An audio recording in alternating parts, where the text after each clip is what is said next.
من الشيطان الرجيم فمن يرد الله أن يهديه يشرح صدره للإسلام صدق الله العظيم. Bapak Ibu jamaah rahimakumullah, senantiasa kita bersyukur kepada Allah Azza wa Jalla.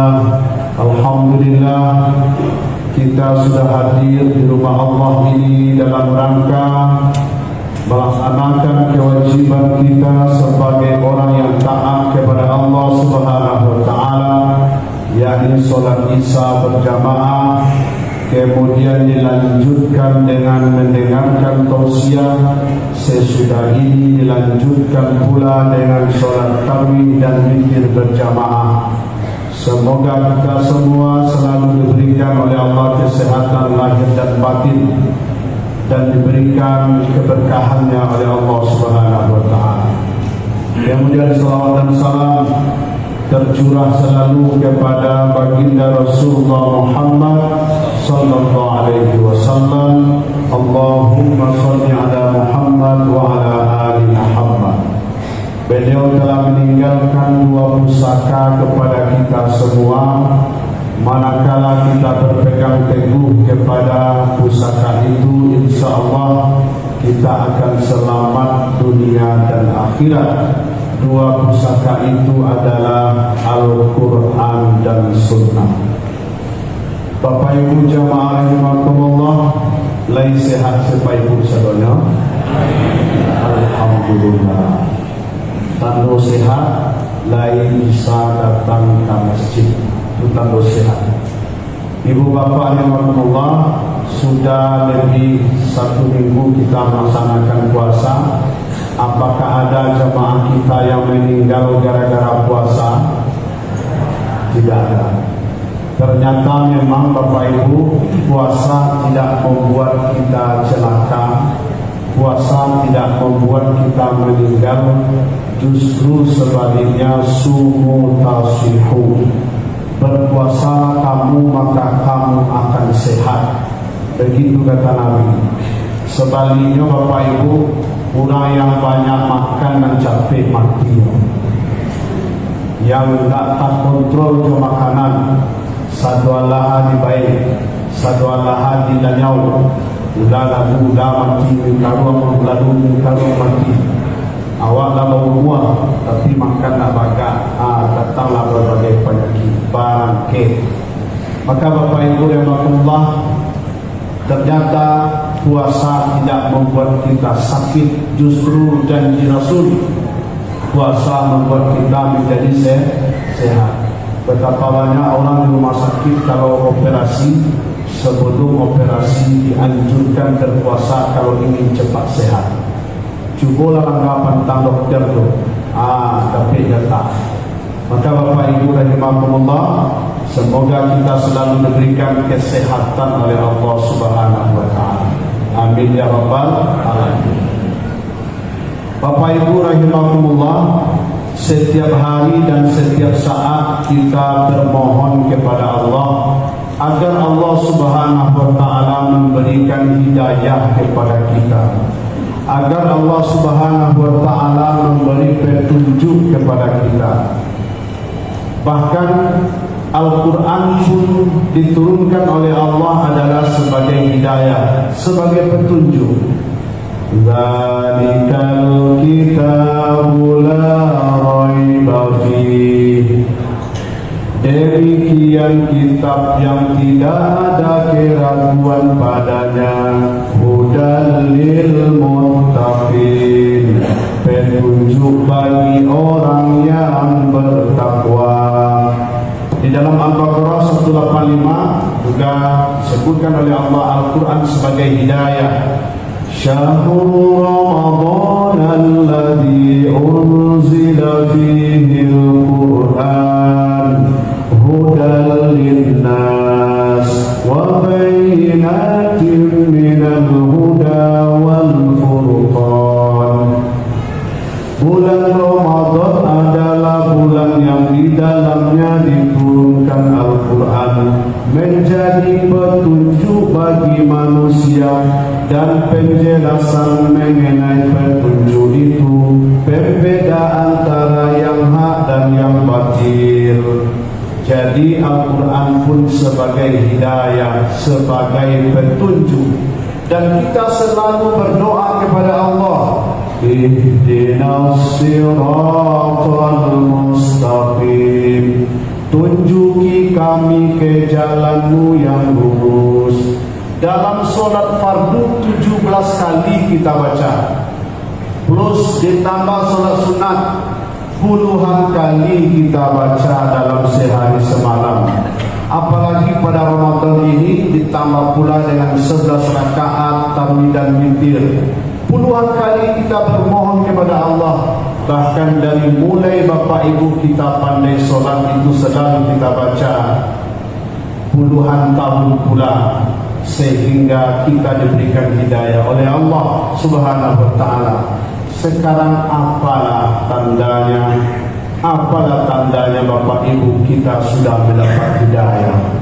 Inilah yang menjadi inti kajian kita pada malam hari ini.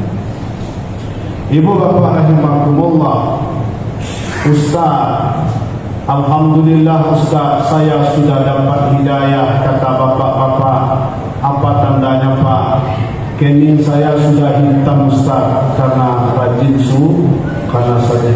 sujud. Ini bukan bermaksud menyindir bapak-bapak yang dahinya hitam ya. Tetapi ada pula bapak-bapak yang puluhan tahun solat tidak hitam-hitam pula keningnya bapak itu. Pak cara hitamkannya sajadah lunak, sajadah lembut, tapi ada kawan hitam. Apakah masalah? Tidak masalah. Itu memang tanda rajin sujud. Simahum fi wujuhihim min asari sujud.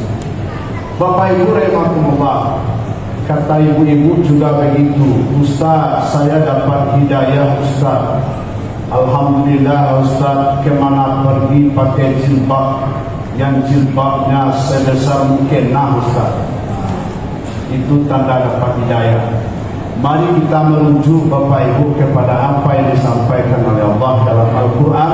Ayat yang dibaca pada muqaddimah tadi, Al-An'am 125. فَمَنْ يُرِدِ اللَّهُ أَنْ يَهْدِيَهُ يَشْرَحْ صَدْرَهُ لِلْإِسْلَامِ. Maka barang siapa yang dikehendaki oleh Allah untuk diberikan hidayah, maka dilapangkan dadanya untuk menerima Islam, untuk mengamalkan Islam ini. Orang yang dapat hidayah ringan saja dia beribadah, nyaman saja dia beribadah. Cobalah pikirkan bapak ibu, berpuasa dari sahur sampai maghrib, tidak sehari, tidak 2 hari, tapi sebulan suntuk. Bagi orang yang dapat hidayah ringan saja. Ringan saja itu puasa sebulan itu, tidak sehari 2 hari. Kalau Senin Kamis dulu jarak dengan pikir sebulan suntuk.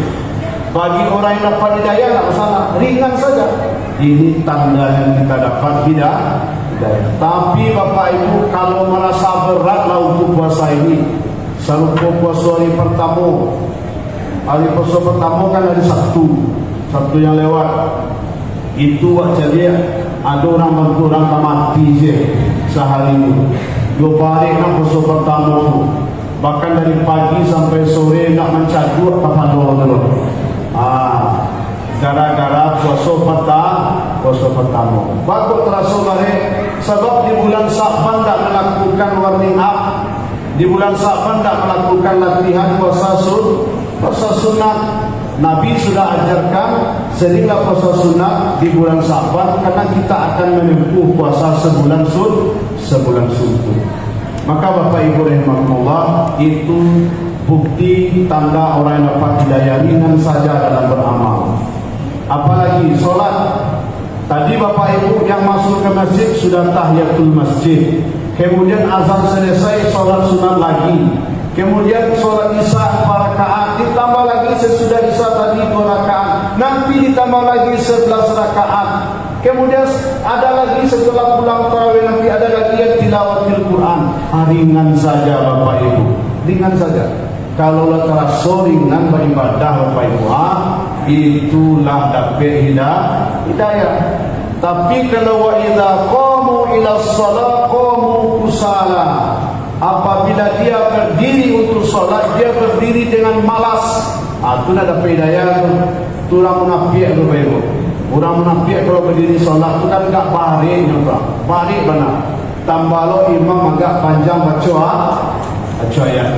Nyo imam yang hebat tu adalah An-Nas, Al-Falaq, Al-Ikhlas, Inna Ataina. Itu menurut jamaah. Menurut jamaah imam yang hebat adalah imam yang bacanya sudahlah cepat, ayatnya pendek. Cobalah lihat Bapak Ibu di medsos, ada dibuatkan di medsos imam dengan kecepatan cahaya, imam dengan kecepatan pesawat. Ada dibuat itu berapa menit selesai satu rakaat, selesai sholat tarawih. Itu viral Bapak Ibu. Maka Bapak Ibu rahimahumullah, bagi orang yang tidak mendapatkan hidayah, berat sekali sholat itu, berat sekali. Kemudian bagi orang yang sudah dapatkan hidayah Bapak Ibu, ringan saja dia berinfak, bersedekah. Kalau infak sedekah itu kan pitikan luar tu Bapak Ibu. Mana kesanang Bapak Ibu piti masuk pada piti keluar. Itu gawe kan malu-malu Bapak Ibu gawe. Yang sanang piti masuk. Tapi bagi orang yang berdaya, ketika berinfak tu, bersedekah tu, memberi itu senang hatinya, nyaman dia. Maka Bapak Ibu rahimahumullah, tak berat dia mengeluarkan uang. Padahal uang payah-payah dia mencarinya Bapak Ibu. Ada yang berkuli, ada yang berjualan, ada yang berbagai macam ekonomi kita, mata pencarian kita. Tapi ketika orang sudah dapatkan hidayah, berinfak itu dia ringan saja Bapak Ibu. Maka jamaah rahimahumullah, apabila ini sudah kita dapatkan, berarti kita sudah mendapatkan hidayah. Itu hidayah level pertama. Naik hidayah level kedua. Apa itu? Setelah ringan dia untuk mengamalkan Islam, naik ke level kedua, yakni nikmat ketika melaksanakan ajaran agama Islam. Merasa nikmat. Bayang Bapak Ibu yang duduk dalam masjid ini menikmati sekali nikmat berlama-lama dalam rumah Allah. Bahkan saking nikmatnya Bapak Ibu, sedang duduk tak kalau ya mah, yo mana nikmat. Speaker minggu saji sakancang gua tak terangan ya bro. Nikmat yo mana nikmat. Kalau di rumah lah boleh stream bed, lalu tembak ke dosa gitu piarin bagai tak yo mola lo. Dalam saji sedang duduk, tapi itulah nikmatnya dalam rumah. Merasa nyaman, merasa nikmat saya. Bapak Ibu rahimahumullah. Berikut misalkan ketika dia melaksanakan ibadah puasa berpayah-payah, berlapar-lapar tadi, nikmat sekali rasa. Dia betul-betul menikmati. Apalagi pada saat berbuka. Sebelum tiba waktu azan maghrib Pak Ibu, hidang tu tak ada berani mawai seorang Allah. Batunggu benar, pas orang kababu lah duduk di meja makan. Seandainya Bapak Ibu, yang nikmat waktu berbuka tu, ada ambil sapi yang gadang berbuka, sudah tu ada lo kolak sapi yang nikmat waktu berbuka tu. Makan ambil banyak ribu. Jadi nikmatnya adalah akolah sapi yang tadi tu. Jadi ternyata di mana letak harga emas tadi tu. Pada saat lapar, pada saat berbuka, lalu ada air putih misalkan satu gelas, lalu ada pula berlian satu gelas. Mana yang kita ambil? Air putih padahal ada berlian. Berarti berlian itu tak ada artinya pada saat kita haus, pada saat kita kelaparan. Contoh lagi Bapak Ibu, apa misalkan berenang di tengah laut itu, tu ampiang tenggelam dengan kata katung lah cici amu, tu tiba orang nyuantana ame sagadang mimbar ba, nyuncana memang meha curang. Sudah tu ada orang kedua nyuantana tak pisang, atau pelampuang lah, atau benan lah rusak lah, nyuantana yang mana pak dia. Berarti yang menang sedangkan mimbar tadi itu nak berapa miliar itu. Berarti Bapak Ibu rahimahullah di mana letak itu? Maka jamaah rahimahullah, hanya orang berpuasa yang merasakan nikmatnya pada saat berbuka. Sehingga ada anekdot yang anak, saya tidak mau emas, saya tidak mau uang, saya mau azan maghrib katanya. Azan maghrib karena itu saat yang berbahagia yang mereka tunggu, melebihi uang, melebihi emas. Bapak Ibu rahimahullah, ketika kita sudah nikmat menjalankan ajaran agama ini, kita sudah merasakan hidayah. Ibu bapak, serupa tadi Bapak Ibu pitikan wah, piti yang orang, wah bali nasi dak 5 kotak, 10 kotak, sudah tua sedekahan, dia makan orang batu cinta, orang makan itu, senang awak mencari dia itu. Dapat tidak? Ambo tanya cari Bapak Ibu, mana senang awak menerima atau daripada bahagia? Kadul lain-lain senang nak. Mana senang menerima atau bahagia? Kalaulah senang dan nikmat rasulnya bahagia, sudah tarasul dewa hidayah Bapak. Al-yadul ulya khairun min yadis sufla, tangan di atas lebih baik daripada tangan di bawah, yang memberi lebih baik daripada menerima. Maka Bapak Ibu, ketika kita sudah bahagia menolong orang, menolong saudara, menolong tetangga, menolong kawan-kawan, bahagia orang tolong, itu ada hidayah. Tapi kalau orang ada hidayah, hang bereheng, hang berahang, dan bakatolen, hang bakatoang siapa? Di situ nak tu buang sana, dulu kan ditolong, ini lo kan dia makan, cari cara makan sudah, bukan orang tidak usah lawan, itu kan bapak itu tu. Kalau itu yang kedua Bapak Ibu, itu nak hidayah. Lepas Ibu dangan gua. Ini yang saya nampak. Jadi level kedua orang yang dapat hidayah itu adalah nikmat ketika mengamalkan ajaran Islam. Bapak Ibu yang sudah merasakan nikmatnya melaksanakan haji atau umroh pasti ingin kembali lagi. Ingin balik ke situ, balik bakonnya balik, nikmat Tuhan. Nikmat benar di situ. Dulu kan ada anekdot kan, mana cocok mana kamu sekali ini semua dia lah. Adik pun pai. Cuba lah payah kasih nandu, pasti dia balik. Tarasoni nikmat. Jadi kalau orang yang lupai pasti dia kecilnya cocok mana buat haji ke Makkah. Kurang pasir banyak, dan itu ditolong orang itu tarasoni nikmat dari dia. Ibu bapak rahimahullah, itu level kedua. Naik ke level ketiga, orang yang dapat hidayah itu adalah istiqomah dalam beramal. Istiqomah. Innal ladzina qalu rabbuna Allah tsumma istaqamu. Sesungguhnya orang-orang yang berkata sesungguhnya Allah Tuhan kami, kemudian dia istiqomah. Kalau sesekali solat berjamaah Pak Ibu, itu biasa saja. Ya kan, bila waktu ada luang, bila nak banyak kerajo, bila nak sibuk, bila kadai lanang, bila coba nak do, itu berjamaah. Sesekali itu biasa saja. Yang luar biasa itu adalah selalu berjamaah, selalu berjamaah. Itu baru luar biasa. Sesekali membaca Al-Quran Pak, bila bulan puasa saja. Dia kan bulan puasa itu mengaji. Kalau sudah rayu itu nak mengaji Al-Quran, dia tunggu dulu rayu puasa-puasa aja lain. Itu biasa saja. Yang luar biasa itu selalu membaca Al-Quran. Itu baru namanya istiqomah. Istiqomah. Ibu bapak rahimahullah, sesekali bapak bersedekah agak 1 juta, 2 juta, sudah tu bertulis lo di dinding musajid tak sekadang tonggak tulisan mana infak dari sianu 2 juta, ya kan? Tapi kadang diberinya hamba Allah, alamat jalan itu, nomor itu baru cara hamba Allah beri alamat kan, alamat lengkap tu tahu dulu lah dia. Bapak Ibu rahimahullah, sesekali bapak bersedekah itu biasa saja. Yang luar biasa itu selalu berinfak, selalu bersedekah. Maka Bapak Ibu rahimahullah yang sudah merasakan bagaimana fadilah bagaimana faedah infak sedekah ini, pasti dia ingin selalu memberi dan memberi.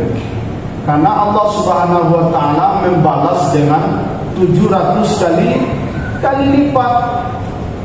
Mathalul ladzina yunfiquna amwalahum fi sabilillah kamathali habbatin ambatat sab'a sanabila fi kulli sunbulatin mi'atu habbah. Perumpamaan orang-orang yang menginfakkan hartanya di jalan Allah bagaikan menanam satu biji tanaman, lalu tumbuh 7 tangkai, masing-masing tangkai berbuah 100 biji. 700 kali lipat dibalas oleh Allah. Itu pasti, Bapak Ibu. Buktikanlah betapa banyak kita lihat pengusaha-pengusaha yang karena dia dermawan akhirnya ditambah terus kekayaan oleh Allah Subhanahu wa taala. Itulah pelaris sebenarnya, Pak Ibu. Bagi Pak Ibu ada menggali dalam usaha jiwa gini ya, yang orang bisnis itu pelaris sebenarnya tidak perlu pekan dukun loh. Minta pelaris ke dukun 5-7 rupiah, ya kan? Aku pas kamu buka kadai, anak mau itu baseraan, itu sakit dia kena.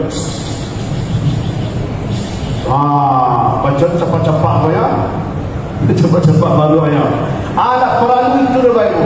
Kalau nyo pelaris sebenarnya, pancinglah rezeki itu dengan infak dan sedekah. Kalau tak percaya Bapak Ibu, tak perlu Bapak Ibu percaya lagi kepada Al-Quran. Karena Al-Quran yang mengatakan demikian, dibalas oleh Allah 700 kali lipat. Maka orang-orang yang mendapatkan hidayah itu dia selalu beribadah dengan istiqomah. Itu tanda orang yang dapatkan hidayah. Baik, tadi ada informasi dari pengurus bahwa di akhir ceramah Ustaz berikan 2 pertanyaan bagi anak-anak. Ini bagi anak-anak, bagi emak-emak. Bagi anak-anak yang bisa menjawab, ada hadiah. Pertanyaan pertama, apa tadi tanda orang yang mendapatkan hidayah? Yang pertama laki-laki.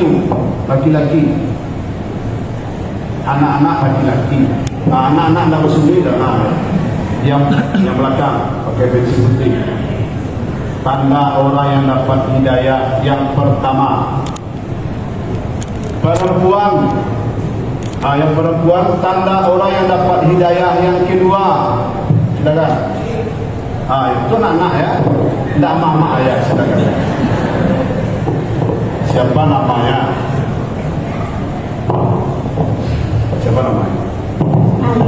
Alif. Itu lupa enak.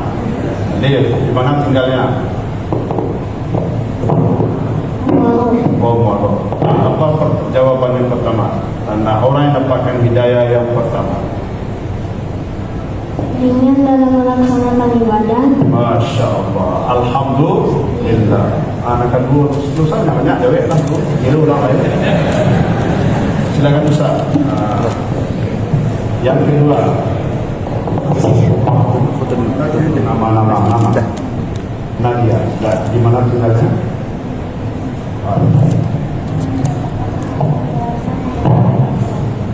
Merasa nikmat dalam menjalankan ajaran agama. Silakan Ustaz. Alhamdulillah.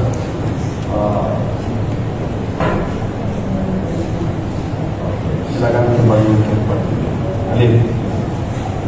Menurut Alif dan Ustaz. Ibu bapak rahimakumullah, ulang ya. Yang pertama tadi Pak Ibu, tanda dapat hidayah ringan dalam menjalankan ajaran agama Islam. Dan kedua, merasa nikmat dalam menjalankan ajaran agama. Yang ketiga, istiqomah. Yang keempat, Assalamualaikum warahmatullahi wabarakatuh.